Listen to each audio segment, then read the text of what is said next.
Yo, so this is like a full video, unscripted, where I explain kind of like, a little bit about Exile without revealing anything spoilery based on what we've already released.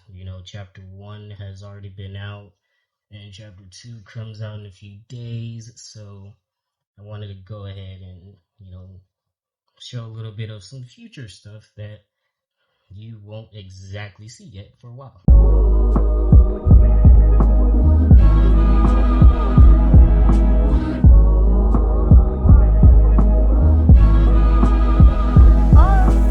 You will see me use a lot of tools from Clip Studio Paint that speed up the process for me, basically. I use 3D models based on, their in-game tool, in stuff, tools, whatever, and I use brushes and I use assets and stuff like that. This is to help speed up everything so that the story is delivered in a timely manner. I don't like, pulling a Bethesda and not ever releasing anything, so this is how I can deliver, a lot more. And I might, give some more insight on that, but this is going to be basically over, the process and stuff. Yeah.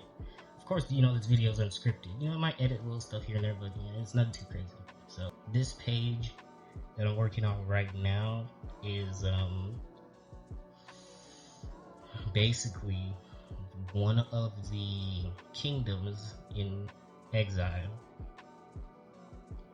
and this is one of the members of royalty, and they are having a discussion together, and that's about it.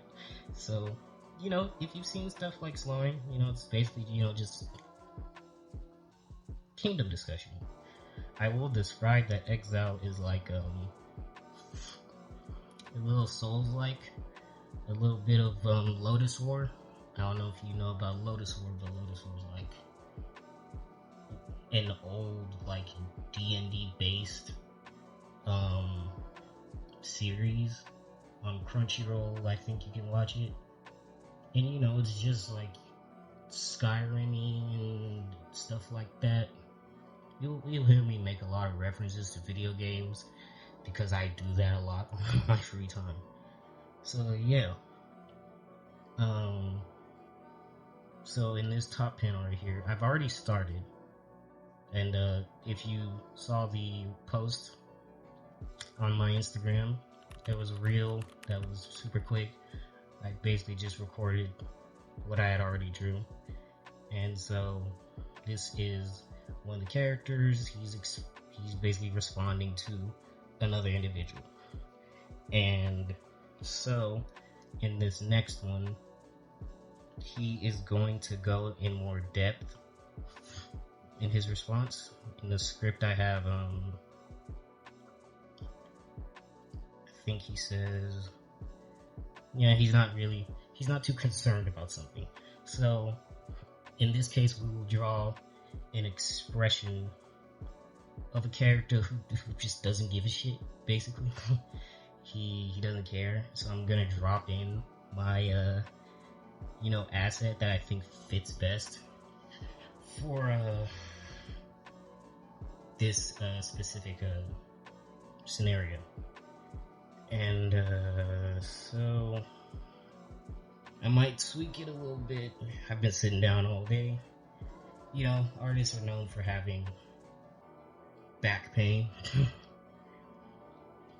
But basically, I'm just gonna put this in, and then it'll be mostly his head because we want to focus on expressions. If you know about manga and anime, expressions and faces, eyes especially, are like the most important thing, because the eyes are the windows to the soul and all that, and this is how you can gauge how somebody is feeling. So I think I'm gonna do a side shot here. Because he did walk past the individual in the previous page, so yeah, I'm gonna do a side shot. But I use the forehead as a guide to where the bangs are gonna go. And so, let me just pull that down. And so, yeah, I add the forehead. I always start from the forehead. I know different people start their drawing from different spots. I know some people who start drawing from like the ear, or some people who start their drawing from like the back of the head and stuff.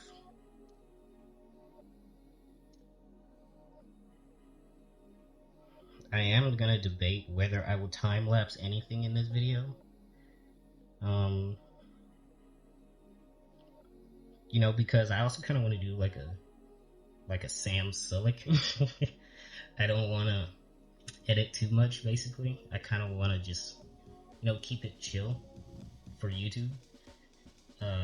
So I'm thinking I'll just raw drawing footage, because I see a lot of, you know, skipped time lapse videos, and so I feel like people sometimes go on YouTube just to have in the background while either, you know, chilling, eating, about to fall asleep. So I'm thinking of making this a more long form, still restricting to at least 20 minutes because I don't have too much time to edit a long video, but yeah. And we're gonna see his ear. His ear is weird. He's not an elf, but he's like some type of different individual.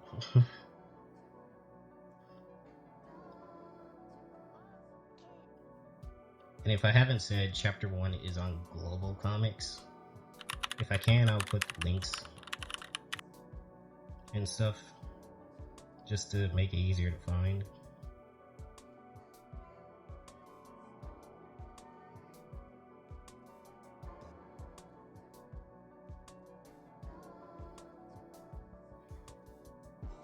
And you'll find that this character is actually fairly recent. So to me, I'm still getting used to drawing him. He's not like Sev, which you have seen in chapter 1.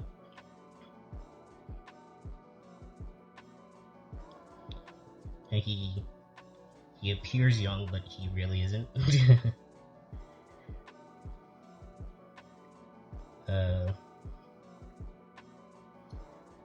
So we're just gonna get the mouth here.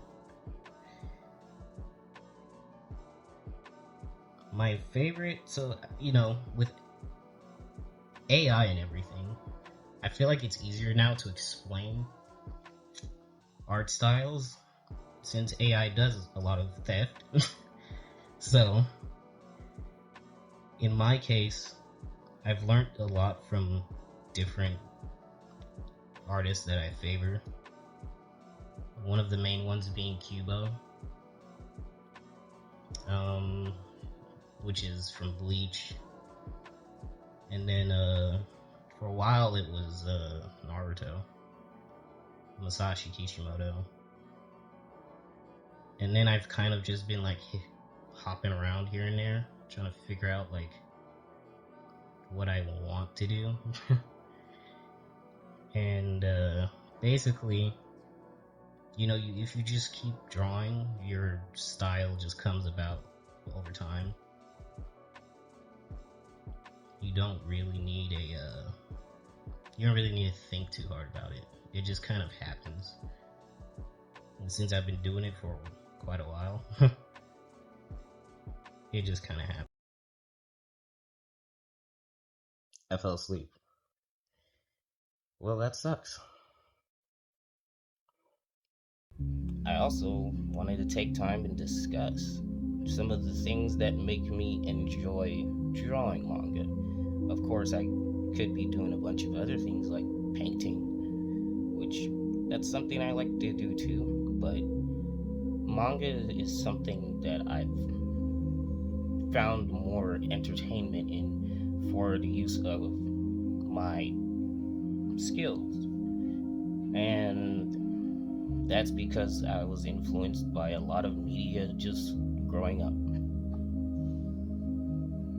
I have spent a while studying dark fantasy structures, scenery, setting to go along with this project that I'm working on. And mainly,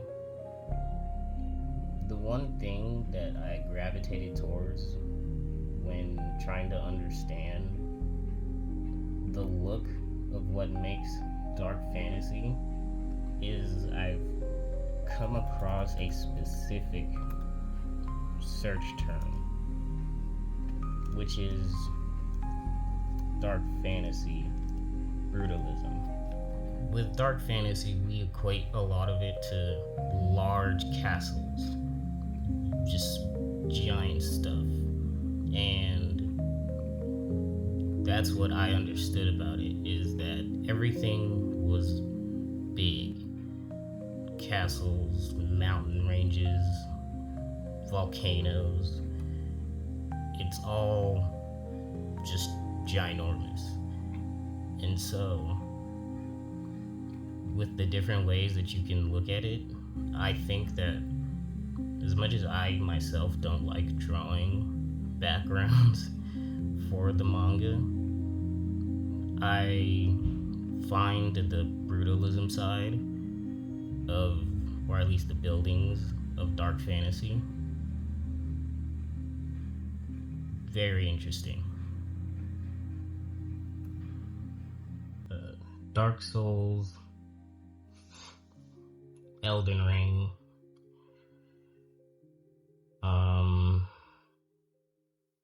anime, manga. One thing that caught my attention when working on this series was an anime called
Lodoss War is probably one of the most captivating. From an art standpoint, it looks amazing. And from a story perspective, it's like playing Dungeons and Dragons. You kind of get put into their world. And the traditional, more non-existent digital art style at the time, with everything being on physical animated paper, just enhanced everything about the way the world looked and the way that you saw everything. And I think that's really captivating.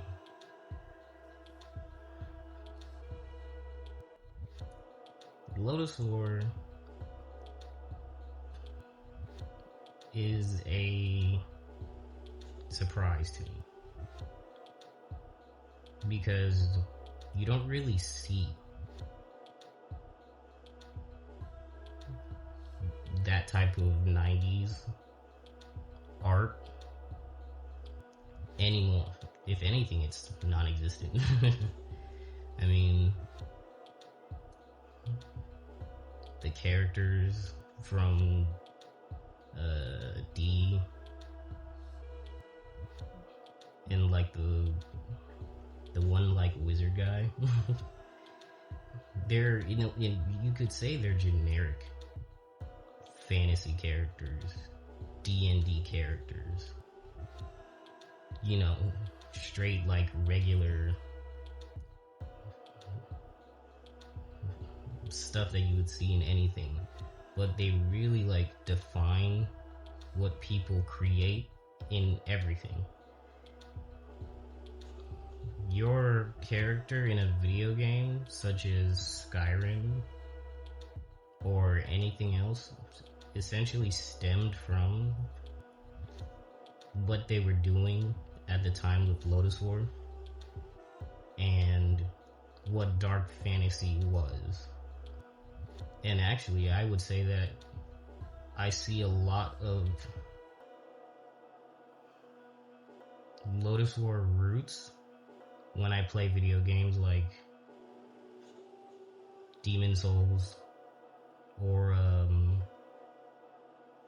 Dark Souls and stuff like that. So, hey, by the way, make sure you check out Chapter 1 of Exile on Global Comics. Is it .net? I think it's .net. On Global Comics. It's we plan to have only 10 chapters up on Global Comics. So, and then it'll be up on the official Forbidden Studios website. And yeah, it's the start of helping the story get out there. Forbidden Studios, all the links will be everywhere in this video. And yeah, good talk.